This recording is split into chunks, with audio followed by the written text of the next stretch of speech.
echoed from the edge of the wood. "Let's just keep moving, shall we?" said Ron, and Harry saw him glance ugly at Hermione. Perhaps there was truth in what Malfoy had said. Perhaps Hermione was in more danger than they were.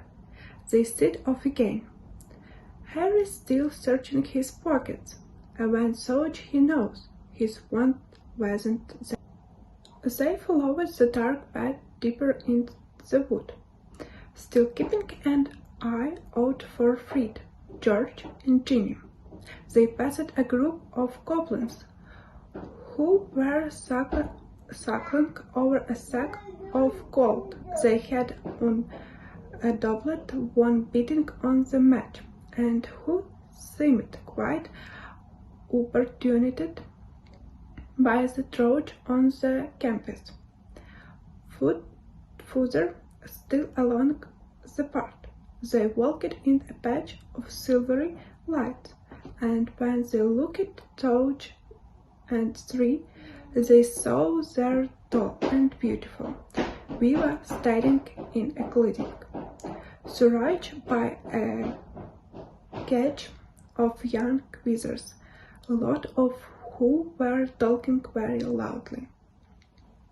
"I put down about 100 sacks of gallons a year," one of them shouted. "I'm a dragon killer for a community for the disposal of dangerous creatures." "No, you're not," yelled his friendly. "You're a dishwasher at the Leaky Cauldron, but I'm a vampire nonetheless. I will kill it about 90 so far." A third young wizards, where the pimples were visible, went by a dim, silvery light of the Viva. "Now, get in. I'm about to become the youngest ever minister of magic I am." Harry snorted with laughter. He recognized the pimpy wizards. His name was Dan Shuper, and he was in fact a counter on the triple Dickens King's bus, yelling, "Did I tell you I will invite broomsticks that reach jewels?" "Mostly," said Hermione again, and she and Harry caressed Ron firmly, but the arms whirled him around and marched his away. But the time the shout of the Viva and their admit had faded completely, they were in the very heart of the wood. They seemed to be alone now. Everything was much quieter. Harry looking around. "I reckon we can just wait there. You know, I will hear anyway coming a mile off."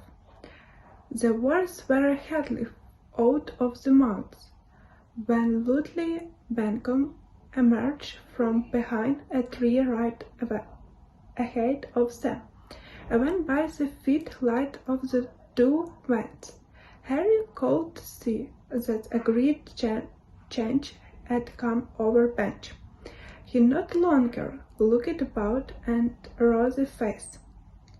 There was no more spring in this step.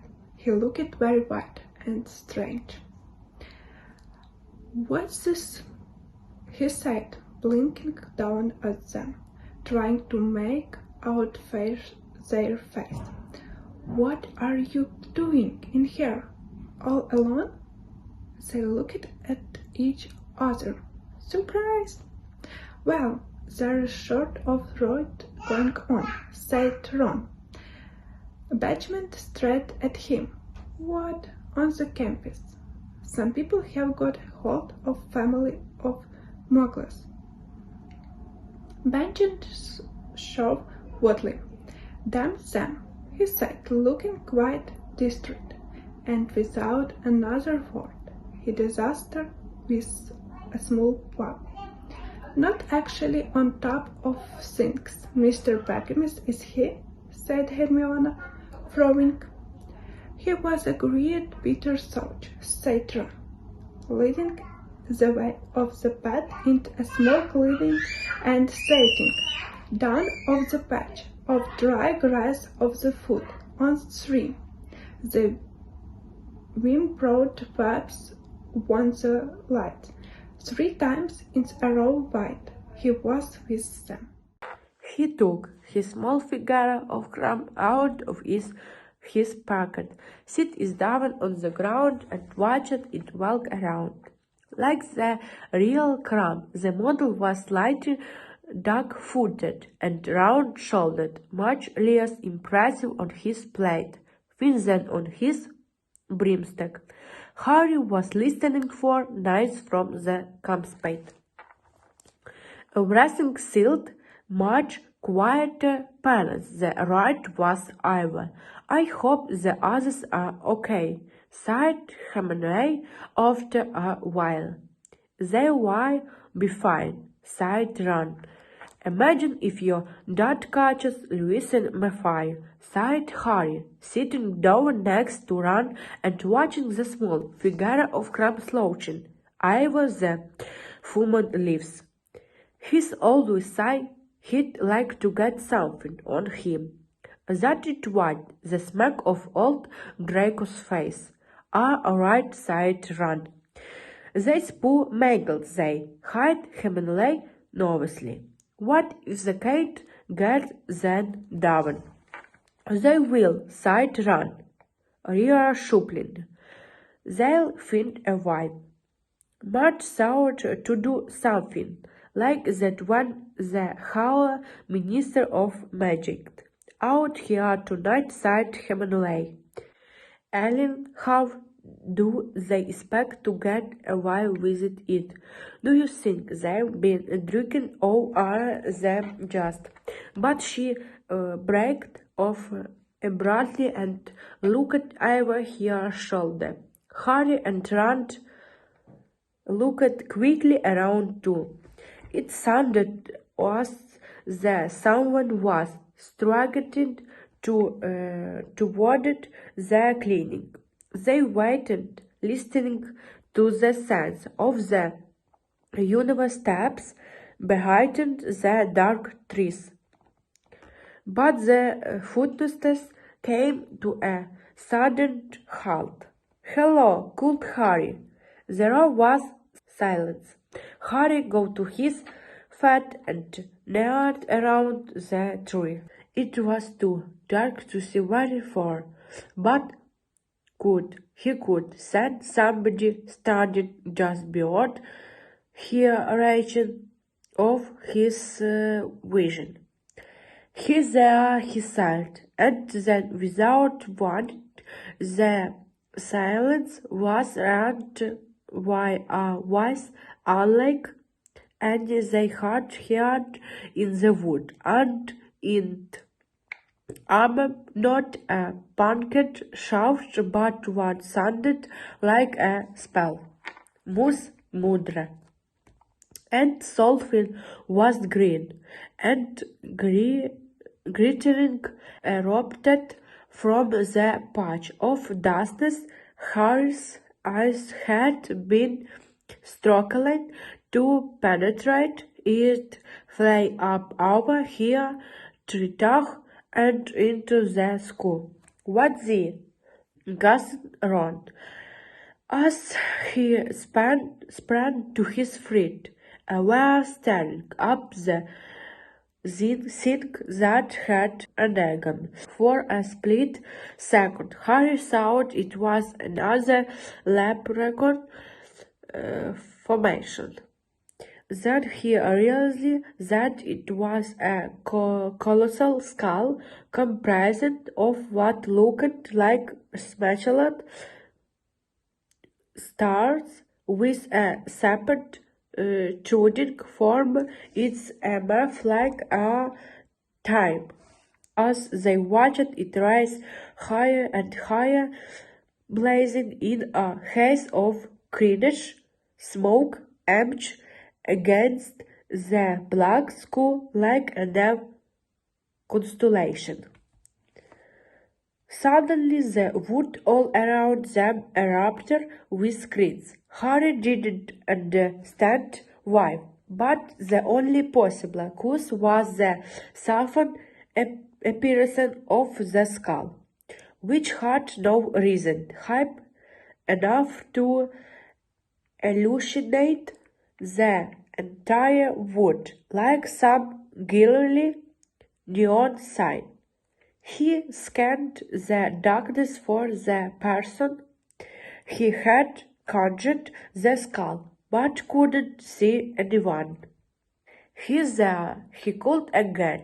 Harry, come on, Miff.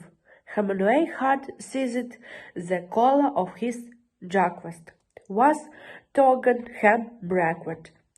Watching the Marta, Harry started to see her face so white and terrified. In the dark, Mark Harry. Hemingway Maud pulling him as hard as she could. You pull his side. Voldemort's!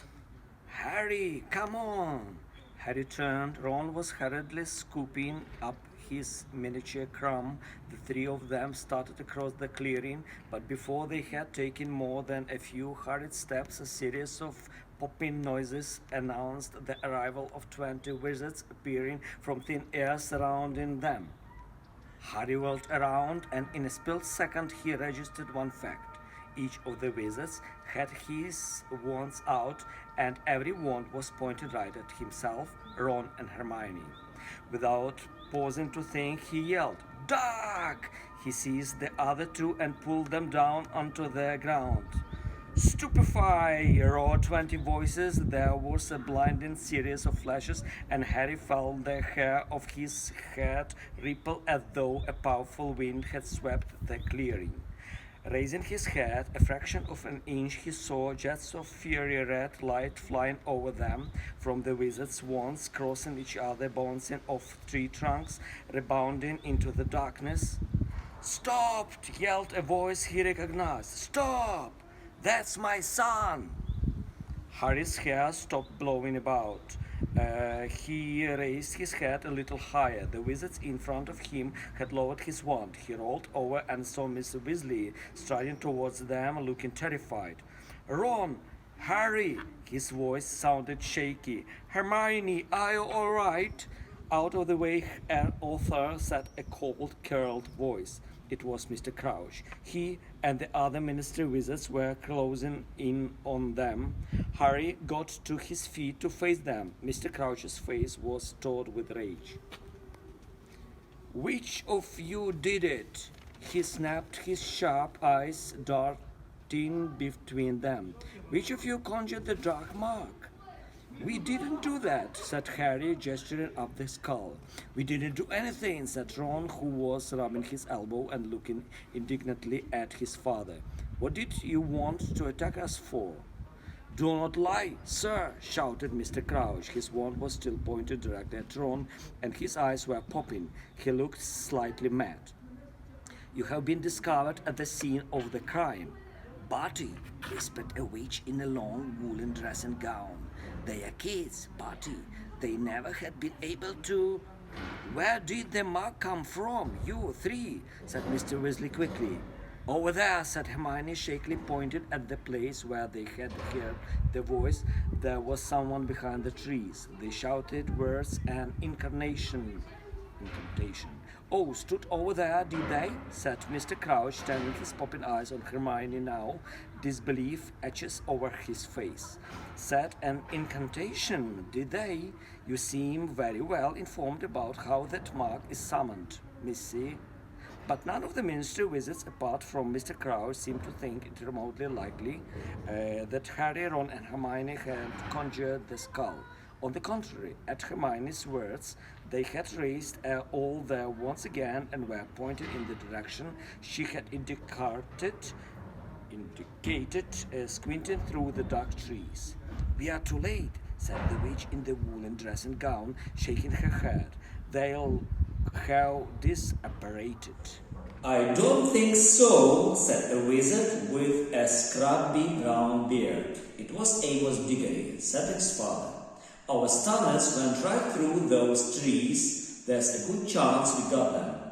"Amos, be careful," said a few of the wizards warningly as Mr. Diggory squared his shoulders, raised his wand, marched across the clearing, and disappeared into the darkness. Hermione watched him vanish with her hands over her mouth. A few seconds later, they heard Mr. Diggory shout, "Yes, we got them! There's someone here! Unconscious! But, blimey! You've got someone?" shouted Mr. Crouch, sounding highly disbelieving. Who is it?" They heard snapping twigs, the rustling of leaves, and then crunching footsteps as Mr. Diggory re-emerged from behind the trees. He was carrying a tiny, limp figure in his arms. Harry recognized the tea towel at once. It was Winky. Mr. Crouch did not move or speak as Mr. Diggory deposited Mr. Crouch's elf on the ground at his feet. The other ministry wizards were all staring at Mr. Crouch. For a few seconds, Crouch remained transfixed, his eyes blazing in his white face as he stared down at Winky. Then he appeared to come to life again. "This cannot be," he said jerkily. "No!" He moved quickly around Mr. Diggory and strode off towards the place where he had found Winky. "No point, Mr. Crouch," Mr. Diggory called after him. "There's no one else there." But Mr. Crouch did not seem prepared to take his word for it. They could hear him moving around, the rustling of leaves, and he pushed the bushes aside, searching. "Bit embarrassing," Mr. Diggory said grimly, looking down at Winky's unconscious form. "Barty Crouch, house elf, I mean to say—" "Come off it, Amos," said Mr. Weasley quietly.